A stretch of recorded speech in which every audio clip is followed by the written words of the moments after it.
Smart ಸಿಟಿಗೆ ಆಧುನಿಕ ತಂತ್ರಜ್ಞಾನ ಬಳಕೆ ರಚನೆ ತೋರಿಸುವ ಮಾದರಿ, ದೂರದ ವಸ್ತುಗಳನ್ನು ದೊಡ್ಡದಾಗಿ ತೋರಿಸುವ ದೂರದರ್ಶಕ, ಮಳೆನೀರು ಕೊಯ್ಲು ಮಾದರಿ, ನಾನಾ ಕೃಷಿ ಕುರಿತು ಮಾಹಿತಿ. ಇದು ಚಿಕ್ಕಮಗಳೂರು ನಗರದ ಸಾಯಿ ಏಂಜಲ್ ಶಾಲೆಯಲ್ಲಿ ಎಪಿಜೆ ಅಬ್ದುಲ್ ಕಲಾಂ ಅವರ ಹುಟ್ಟುಹಬ್ಬದ ಅಂಗವಾಗಿ ಆಯೋಜಿಸಿದ್ದ ವಿಜ್ಞಾನ ವಸ್ತು ಪ್ರದರ್ಶನದಲ್ಲಿ ಕಂಡುಬಂದ ದೃಶ್ಯ.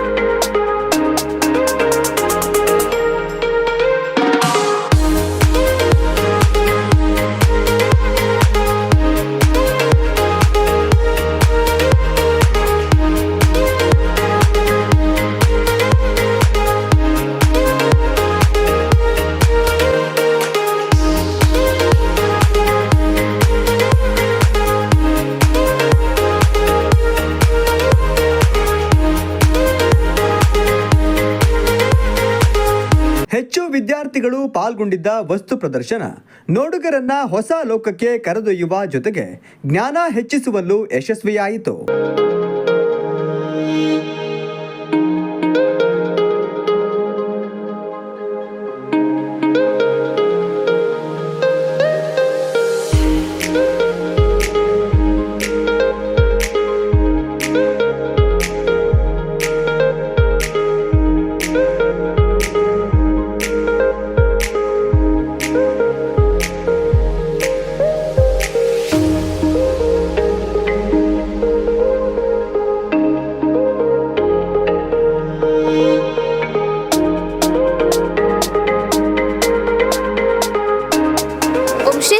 This is the model of heart.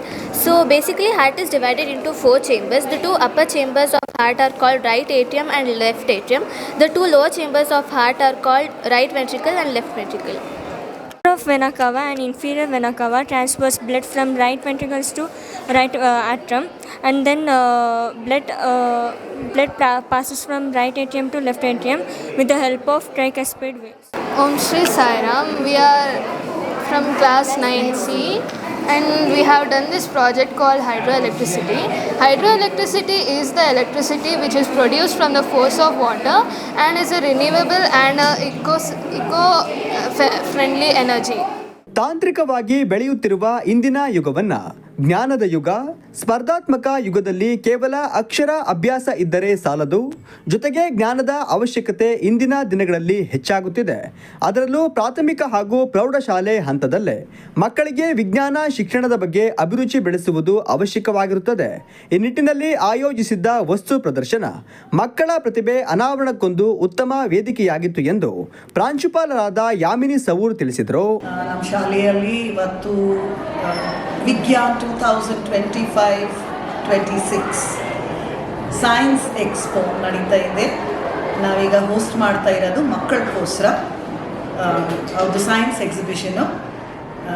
ಅವ್ರಿಗೆ ಯಾವ ಕಾರಣಕ್ಕೆ ಮಾಡ್ತಾ ಇದ್ದೀವಿ ಅಂದರೆ, ಫಸ್ಟ್ ಆ್ಯಂಡ್ ಫಾರ್ಮೋಸ್ಟ್ ಇದು ಶ್ರೀ ಎಪಿಜೆ ಅಬ್ದುಲ್ ಕಲಾಂ, ನಮ್ಮ Indian scientist, is considered one of the greatest scientist of the millennium.